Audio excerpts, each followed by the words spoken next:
નમસ્કાર, news city ગુજરાતીમાં આપનું સ્વાગત છે અને આપની સાથે હું છું મિત્તલ ખાણીયા। મહત્વના સમાચારો પર નજર કરીએ। હવામાન નિષ્ણાત અંબાલાલ પટેલની મોટી આગાહી, આજથી ગાત્રો થીજવતી ઠંડી પડશે। જાન્યુઆરી મહિનો ઠંડોગાર રહે તેવું અનુમાન વ્યક્ત કર્યું છે। 10-11 જાન્યુઆરીએ ઠંડીનો ચમકારો રહેશે। કચ્છના નલિયામાં 10 ડિગ્રીથી ઓછું તાપમાન રહેશે।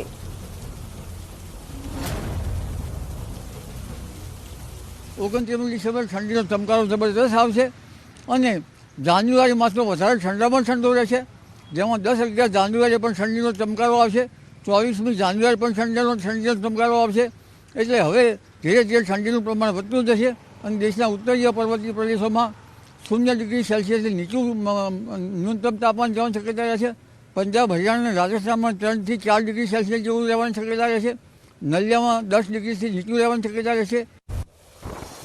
ફરી એક વખત ગુજરાતમાં માવઠાની શક્યતા છે। અરબી સમુદ્રમાં ડીપ ડિપ્રેશન બનવાની શક્યતા છે। 29થી 31 ડિસેમ્બર સુધી સિસ્ટમ બનવાની શક્યતા છે। બંગાળના ઉપસાગરમાં સિસ્ટમ બનશે। દક્ષિણ ગુજરાત અને સૌરાષ્ટ્રમાં અસર થશે। 1થી 5 જાન્યુઆરીમાં વેસ્ટર્ન ડિસ્ટર્બન્સની શક્યતા છે। વેસ્ટર્ન ડિસ્ટર્બન્સના કારણે અનેક ભાગોમાં વરસાદની શક્યતા છે। લગભગ સિસ્ટમ બનવાની શક્યતા અરબ સાગરમાં 29થી 31 ડિસેમ્બર સુધી છે, લાસ્ટ સુધી। અને તરત બંગાળ ઉપસાગરમાં પણ સિસ્ટમ બની રહી છે। એટલે આ સિસ્ટમ તો બનશે, જેના કારણે ત્યાંની થોડી ઘણી અસર અરબ સાગરના મુંબઈ, મહારાષ્ટ્ર, દક્ષિણ ગુજરાત અને સૌરાષ્ટ્રના ભાગોમાં થવાની શક્યતા રહેશે।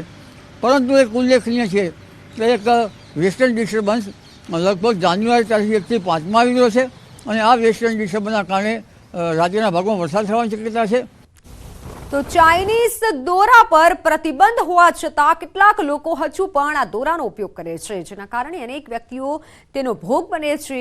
ઉત્તરાયણના તહેવારને આડે હવે ગણતરીના જ દિવસો બાકી છે, ત્યારે રાજકોટ શહેરના કાલાવડ રોડ પર રહેતા ભરત વાજા નામના વ્યક્તિ બાઇક પર જઈ રહ્યા હતા અને ત્યારે અચાનક જ તેમના ગળામાં પતંગની દોરી અટવાઈ જતા તેમને ગળાના ભાગે ઈજાઓ પહોંચી હતી, જેથી કરી તાત્કાલિક અસરથી તેમને રાજકોટ શહેરની સિવિલ હોસ્પિટલ ખાતે ખસેડવામાં આવ્યા હતા, જ્યાં તેમના ગળાના ભાગે તબીબોને 12 ટાંકા લેવા પડવાની ફરજ પડી।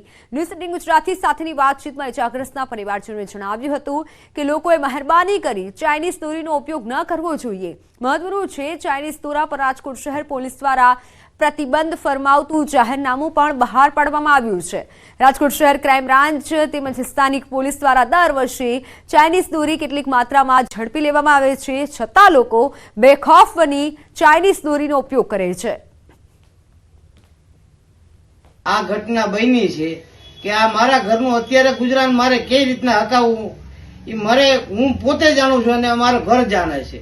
આ દોરીને હિસાબે જે ઘટના બની છે, મારા માધ્યમથી હું માણસને ખાલી એટલું જ જાણ કરીશ લોકોને કે આ જે ઘટના બની છે આને હિસાબે મારું તો ગુજરાન ચાલતું બંધ થઈ ગયું। પેલું મને બાંધે મને કે તું મારા અહીંયા આવતો, મેં કીધું તો કે જો ને મને અહીંયા વીટાઈ ગયું છે। મેં આમ ખોલીને જોયું ને સાહેબ, તો એમાં આટલું મોટું બાખું પડી ગયું।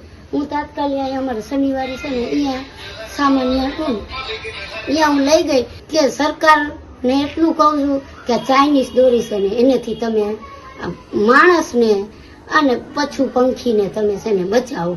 સમજો છો, અમારા હારે થયું એવું બીજા કોઈ હારે ન થાય। રાજકોટમાં રોગચાળાએ વાજા મૂકી છે। બીજી તરફ ડોક્ટરો રજા પર ઉતર્યા છે। રાજકોટ જિલ્લા પંચાયત હસ્તગતના 11 જેટલા ડોક્ટરો ગેરહાજર છે। કેટલાક ડોક્ટરો છેલ્લા 3 મહિનાથી હોસ્પિટલે આવ્યા જ નથી, જેથી ગ્રામ્ય વિસ્તારના લોકોને ભારે મુશ્કેલી ભોગવવાનો વારો આવ્યો છે।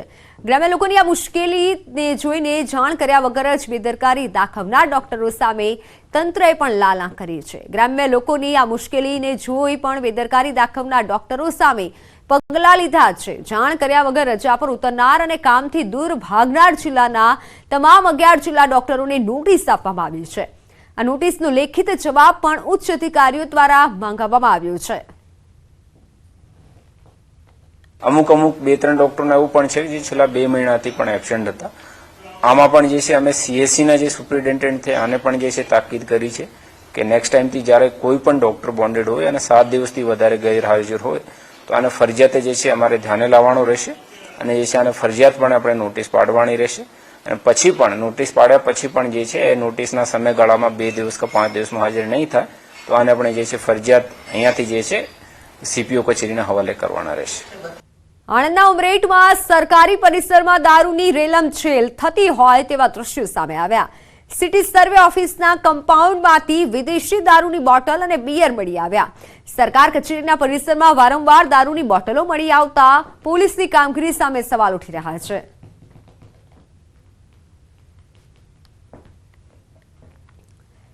ડિસેમ્બર પાર્ટીને લઈને ગાંધીનગર રેન્જ વિભાગ દ્વારા સતર્કતાના ભાગરૂપે તૈયારી કરવામાં આવી છે. 31ના દિવસે દારૂ પીનારા અને દારૂ પી ડ્રાઈવ કરનારા લોકો સામે ખાસ ડ્રાઈવનું આયોજન કરવામાં આવ્યું. પાર્ટી બાજુ પર નજર રાખશે શી ટીમ અને સહિત પોલીસ જવાનો.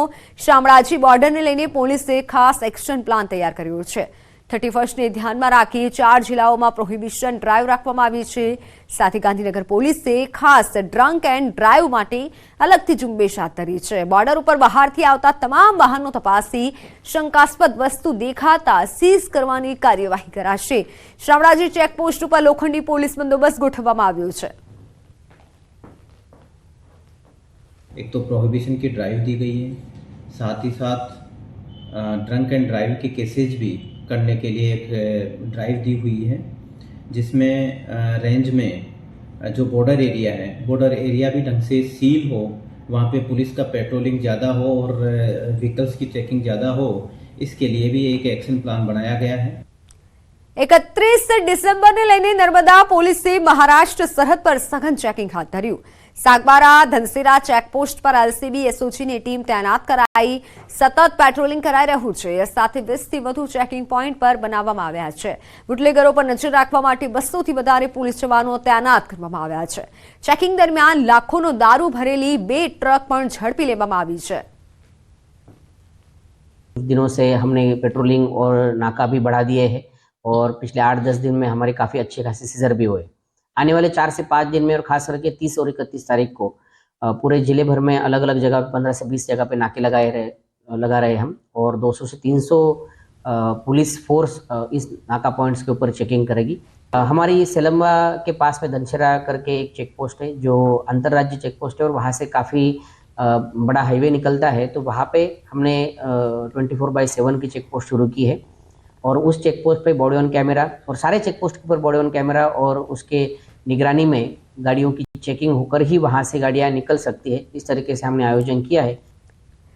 31 ડિસેમ્બરને આડે હવે 2 દિવસ જ બાકી છે ત્યારે પોલીસ દ્વારા સઘન કામગીરી હાથ ધરાઈ છે. મહીસાગર જિલ્લામાં આવેલી 3 પોસ્ટ પર પોલીસ દ્વારા લોખંડી બંદોબસ્ત ગોઠવવામાં આવ્યો. રાજસ્થાન સરહદી વિસ્તાર પર ચેકપોસ્ટ ઊભી કરાઈ. કેફી કે નશાકારક પદાર્થને લઈને ભારે ચેકિંગ કરવામાં આવી રહ્યું છે. રાજસ્થાનથી આવતા તમામ વાહનોનું સઘન ચેકિંગ કરવામાં આવી રહ્યું છે. મહીસાગર જિલ્લામાં 31ને લઈને પોલીસ સતર્ક થઈ છે. દ્રશ્યો બતાવી રહ્યો છું. આ છે કાલિયાકુવાના કે જ્યાં ન્યૂઝ 18 ગુજરાતી પહોંચ્યું છે. કાલિયાકુવા સરહદી વિસ્તાર કે જ્યાં રાજસ્થાન સરહદી વિસ્તાર આવેલો છે. મહીસાગર જિલ્લાની જો વાત કરવામાં આવે તો અહીંયા 3 સરહદી વિસ્તાર આવેલી છે અને ન્યૂઝ 18 ગુજરાતી અત્યારે જે કાલિયાકુવા સરહદી વિસ્તાર પર પહોંચ્યું છે ત્યાં આપ દ્રશ્યો જોઈ શકો છો કે અહીંયા ચુસ્ત પોલીસ બંદોબસ્ત ગોઠવી દેવામાં આવ્યો છે અને પોલીસ દ્વારા ચાપતો બંદોબસ્ત રાખી અને જે અવરજવર કરી રહેલી ગાડી છે તેની ચેકિંગ કરવામાં આવી રહ્યું છે. ચુસ્તપણે ચેકિંગ હાથ ધરવામાં આવી રહ્યું છે. આપ દ્રશ્યો જોઈ શકો છો કે દરવાજા ખોલી સીટોની નીચેથી લઈને તમામ જગ્યાએ જે છે તે ચેકિંગ હાથ ધરવામાં આવ્યું છે. ખુદ ઇન્સ્પેક્ટર સાહેબ પણ સાથે છે અને કોન્સ્ટેબલોને સાથે રાખીને આ તમામ જે ચેકિંગ છે તે અત્યારે હાલ ચાલી રહ્યું છે. મહીસાગર જિલ્લાની જો વાત કરવામાં આવે તો અલગ અલગ 3 સરહદી વિસ્તાર આવેલી છે. કાલિયાકુવા તે ખાનપુર તાલુકાની અંદર આવેલી છે અને જે આનંદપુરી કહી શકાય તે સંતરામપુર તાલુકા વિસ્તારમાં આવેલી છે. તેમ 3 જે સરહદી વિસ્તાર આવેલી છે ત્યાં અલગ અલગ પોલીસ બંદોબસ્ત મહીસાગર પોલીસ દ્વારા ગોઠવવામાં આવ્યો છે અને અલગ અલગ ચેકિંગ હાથ ધરવામાં આવી રહ્યું છે. કંઈ ચુસ્ત પોલીસ બંદોબસ્તને લઈને 31 જે તારીખ છે ત્યાં આગળ કોઈ વહન ના કરી જાય, વિદેશી દારૂ રાજસ્થાનમાંથી ગુજરાતમાં ના ઘૂસી જાય તેને લઈને અત્યારે પોલીસ સતર્ક બની છે અને મહીસાગર પોલીસ દ્વારા ચુસ્ત ચાપતો બંદોબસ્ત અહીંયા ગોઠવી દેવામાં આવ્યો છે. મિતેશ ભાટિયા, ન્યૂઝ 18 ગુજરાતી, મહીસાગર. હવે વાત ભેદી આંચકાની.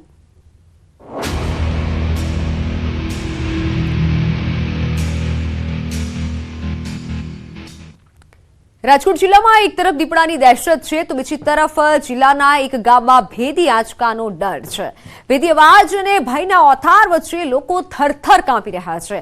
રાત્રિના સમયે પોતાના ઘરની બહાર બેસી રાત વિતાવવા મજબૂર બન્યા છે. ગોંડલના રીબ ગામમાં ક્યારેક મોડી રાત્રે તો ક્યારેક વહેલી સવારે સંભળાય છે ડરાવી દેતો અવાજ. આ વાત અમે નહીં પરંતુ ખુદ આ જ ગામના લોકો કહી રહ્યા છે. કેમ લાગી રહ્યો છે ડર? સાંભળો આ જ ગામના લોકોના પાસેથી. અમારા ગામમાં 2-3 દિવસથી આ ભૂકંપના આંચકા આવી રહ્યા છે અને જે લોકો રાતના ગભરામણથી સોઈ રહ્યા છે અને સજામ બીક જેવું પણ બધાને લાગે છે અને જ્યારે ભૂકંપ આવે છે ત્યારે ખળભળાટ ને એવું સંભળાય છે. હું ત્યાં બેઠી હતી તો પડ્યું પોદેરાનું હેઠું આ પોળું એટલે હું વહી ગઈ આઘી નકર માથે પડત. કેવું નુકસાન થયું મકાનમાં ઘણું નુકસાન થયું છે.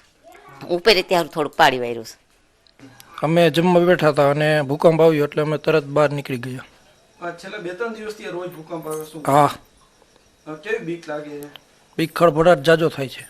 ગોંડલ તાલુકાના રીબ ગામમાં છેલ્લા થોડા દિવસથી જે છે ભૂકંપના આંચકાઓ અનુભવાઈ રહ્યા છે તો ક્યારેક જે છે ભેદી ધડાકાઓ પણ સંભળાઈ રહ્યા છે.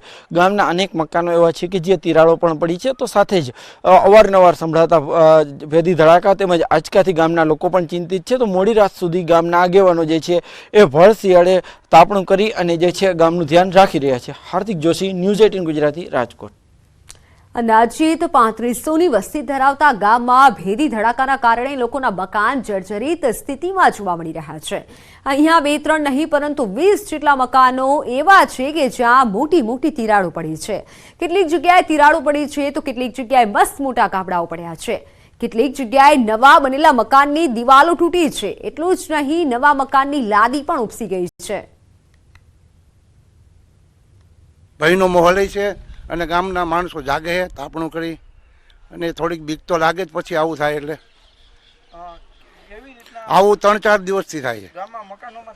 ગામમાં મકાનોમાં તિરાડો પડી છે. નિરૂપા જાડેજા અને બધાયના જુવાનિયા સહિત બધાયને એલર્ટ કર્યા છે કે જાગવું રાતે અને ધ્યાન રાખવું અને અમે જાગી છીએ.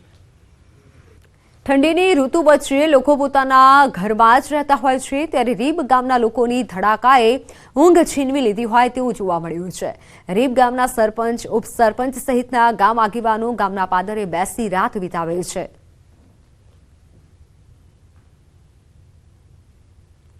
જો રાત્રિના સમયે ભૂકંપ આવે તો ભેદી અવાજ સંભળાય છે તો તરત જ સરપંચ સહિતના લોકો એલર્ટ થઈ જાય અને ગામમાં તપાસ પણ કરવામાં આવે છે કે કોઈને નુકસાન તો થયું નથી ને.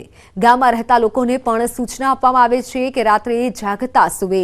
માત્ર રીબ ગામની એક જ નથી, વાસ્તવિકતામાં તો ગરીબની આસપાસ આવેલા રીબડા અને ગુંદાસરા સહિતના ગામોમાં પણ છેલ્લા ઘણા દિવસોથી ભૂકંપ અનુભવાઈ રહ્યા છે.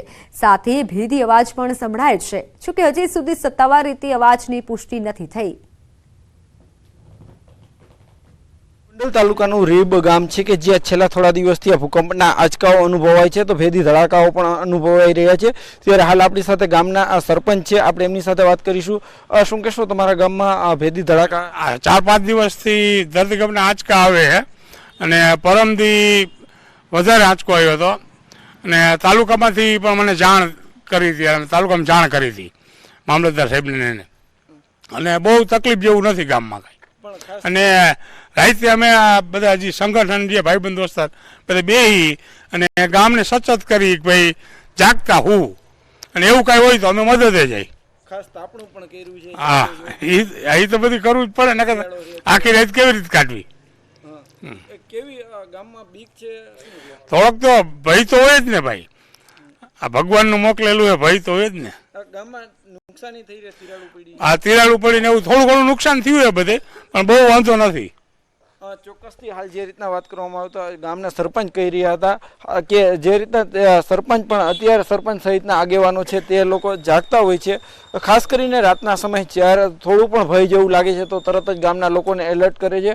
તો કહી શકાય કે જો જરૂર પડે તો તરત ગામના મદદે પણ જતા હોય છે. અત્યારે શિયાળાની કડકડતી ઠંડી પડી રહી છે ત્યારે ઠંડીથી બચવા ખાસ તાપણાનો સહારો પણ લેતા હોય છે. પરંતુ વાત કરવામાં આવે તો જે છે રીબ ગામમાં છેલ્લા થોડા દિવસથી આ ભૂકંપ આવી રહ્યો છે. રીબડા ગોંડા, ગુંદાસરા સહિતના જે ગ્રામ્ય વિસ્તારો છે ત્યાં પણ ક્યાંક ભયનું વાતાવરણ જોવા મળતું હોય છે. ખાસ કરીને જે છે રીબના અનેક મકાનો એવા છે કે જ્યાં અત્યારે તિરાડો પડી છે. ગામના લોકો છે એ અત્યારે જાગતા હોય છે અને રાતના સમયે જે છે ખાસ કરીને જ્યારે પણ ભય જેવું લાગે છે તો તરત જ જે છે ગામના જે યુવાનો હોય છે તે પણ સતર્ક થતા હોય છે અને તરત કહી શકાય કે જે છે ગામના જ્યાં પણ જરૂર પડે ત્યાં જતા હોય છે. સાથે જ ગામના લોકોને એલર્ટ પણ કરતા હોય છે. હાર્દિક જોશી, ન્યૂઝ 18 ગુજરાતી, રીબ.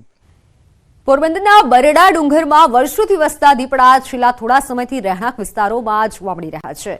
શહેરના ઇન્દિરાનગર વિસ્તાર અને ખાપટ વિસ્તારમાં પશુઓના શિકાર પણ કરે છે. ત્યારે વન વિભાગની અનેક વખત રજૂઆતો કરવા છતાં દીપડાઓને પકડવામાં નથી આવ્યા, જેથી શહેરીજનોમાં પણ ભય જોવા મળી રહ્યો છે. પોરબંદર વન વિભાગ દીપડાઓને પકડવામાં નિષ્ફળ રહેતા રાજ્ય કક્ષાએથી વન વિભાગની ટીમ મોકલી દીપડાઓને પકડવામાં આવે તેવી માંગ કોંગ્રેસ આગેવાન રામદેવ મોઢવાણિયા દ્વારા કરવામાં આવી છે.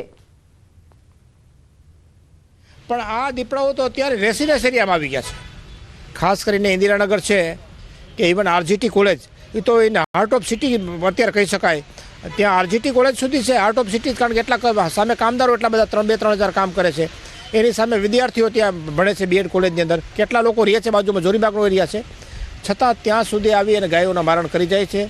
આ માટે વારંવાર વન વિભાગને વાત કરી છે કે તમે આને ત્વરિત ધોરણે પકડવા માટેની તમારી પાસે વ્યવસ્થા ઉપલબ્ધ ન હોય તો જૂનાગઢથી કે રાજકોટથી ટીમ બોલાવી અને એને પનિશમેન્ટ સેન્ટરમાં આવા દીપડાઓને મોકલો જે રેસિડેન્સ એરિયામાં આવતા હોય. રામ મંદિર મુદ્દે કેન્દ્રીય મંત્રી દેવસિંહ ચૌહાણે વિપક્ષી આડે હાથ લીધી.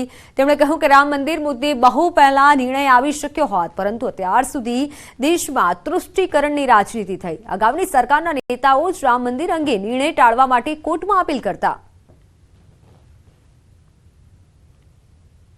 દેશમાં 500 વર્ષથી સંઘર્ષ કર્યા પછી ભગવાન રામ એમના પોતાના નિવાસે જવાના છે, ભગવાન પોતાના મંદિરમાં જવાના છે. એવા નિર્ણયને રાજનીતિના અખાડા તરીકે વર્ષો સુધી ચલાવ્યો, કારણ કે તુષ્ટિકરણ રાજનીતિ એમના પાયામાં હતી. એના કારણે આ નિર્ણય ખૂબ મોડો થયો છે. અને હવે જ્યારે આ નિર્ણય 22મી જાન્યુઆરી પ્રત્યેક ભારતવાસી આ નિર્ણયને એક દિવાળીની જેમ ઉજવવાનો છે, ત્યારે આપણે સૌ એમાં સામેલ થવાનું છે. તો દેવસિંહે લોકસભાની ચૂંટણીમાં જંગી જીતનો પણ દાવો કર્યો. તેમણે કહ્યું કે ગુજરાતમાં ફરી ભારતીય જનતા પાર્ટી 26માંથી 26 બેઠકો જીતશે અને દેશમાં 400 બેઠકો પર કબજો કરશે.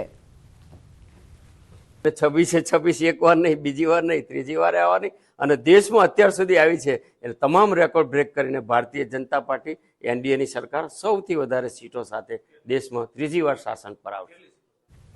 જો સીટોનો આંકડો મેં કહ્યું ને સૌથી વધારે, એટલે અત્યાર સુધી 350 છે, એટલે સહેજ 400 થઈ જશે. આજના સમયમાં લોકોમાં એકતા હોવી ખૂબ જરૂરી છે અને તે ઓછી જોવા મળે છે. લુપ્ત થતી વસ્તુઓ સાથે જાણે એકબીજાની એકતા પણ લુપ્ત થતી હોય તેવું લાગી રહ્યું છે. પરંતુ આજે વાત કરવી છે કે એવા ગામની કે જ્યાંની એકતા અને સહભાગિતા હજુ પણ અકબંધ છે. છોટાઉદેપુર જિલ્લામાં ઉજવાતા ઈંધના ઉત્સવોમાં આજે પણ તે એકતાની ઝલક દેખાય છે અને એ ગામનું નામ છે પુનિયાવાંટ ગામ. આ ગામમાં આદિવાસી, મુસ્લિમ અને પટેલ જ્ઞાતિના 400 પરિવારો વસે છે અને આ ગામ એકતા અને સહભાગિતા દાખવી સમગ્ર ગામના લોકો 100 વર્ષ બાદ 10 લાખના દેવોની પેઢી બદલી અને દેવી દેવતાઓના લગ્નનો પ્રસંગ ઉજવ્યો છે.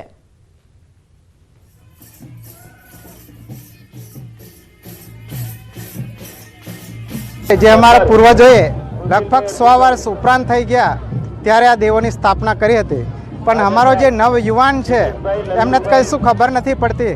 એના માટે અમે આખા ગામના મિટિંગ ભરી અને મિટિંગની અંદર 400 ઘરો છે, 400 ઘરોના બધા વ્યક્તિ ભેગા થયા અને અમે ફાળો નક્કી કર્યો 2500 રૂપિયા અને લગભગ 10 લાખની આજુબાજુ અમારો ફંડ ફાળો છે. લગભગ 100 વર્ષ પહેલા આની સ્થાપના કરવામાં આવી હતી અને પેઢી બદલી હતી.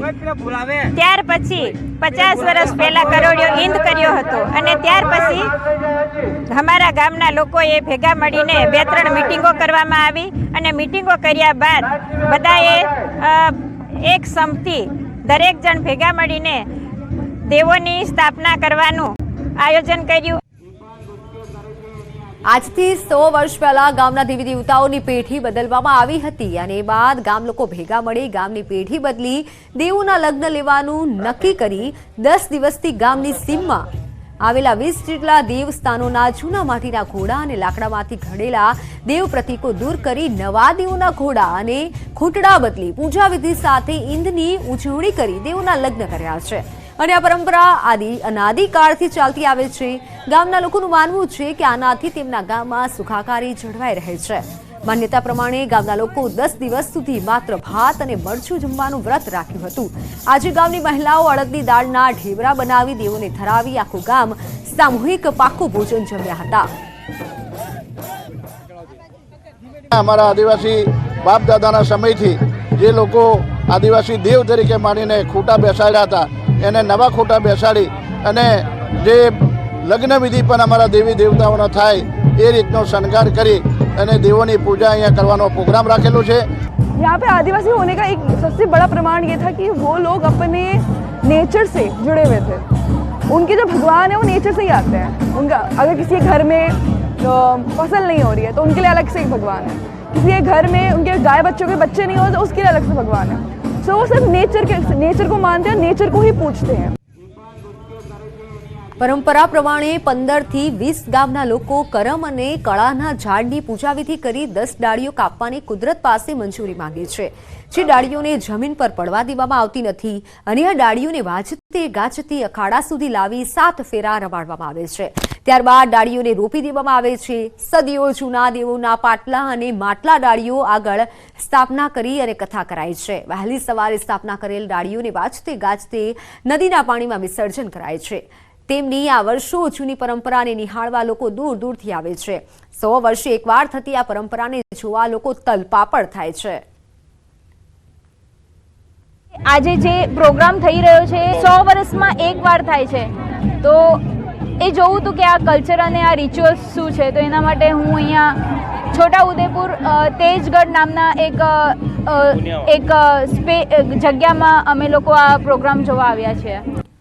કોરોનાના કેસને લઈને હાલ લોકોમાં વધુ ડર લાગ્યો છે. ત્યારે એનઆરઆઈ જિલ્લો ગણાતા આણંદમાં આરોગ્ય વિભાગ વધુ સતર્ક બન્યું છે. આણંદ અને પેટલાદ સ્થિત બંને સરકારી હોસ્પિટલની GN1ના સંભવિત જોખમ સામે આરોગ્યલક્ષી શું છે તૈયારી તેનો ન્યૂઝ 18 ગુજરાતીએ રિયાલિટી ચેક કરી જાણવાનો પ્રયાસ કર્યો.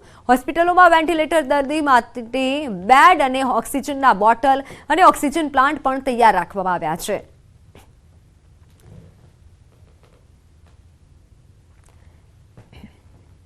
તો આણંદમાં એનઆરઆઈ લોકો વધુ રહે છે અને તેથી વધુ આરોગ્ય સુવિધાઓ ઊભી કરાઈ છે. કોરોના વધી રહ્યો છે, ભય પણ વધી રહ્યો છે. તેની સામે તબીબોની એક ટીમ ઊભી કરાઈ છે. હોસ્પિટલમાં તમામ પ્રકારની સુવિધા રાખવામાં આવી છે. અનુલક્ષીને આપણે જનરલ હોસ્પિટલ આણંદ ખાતે કોવિડ GN1 ને લઈને સંપૂર્ણ તૈયારીઓ કરેલ છે.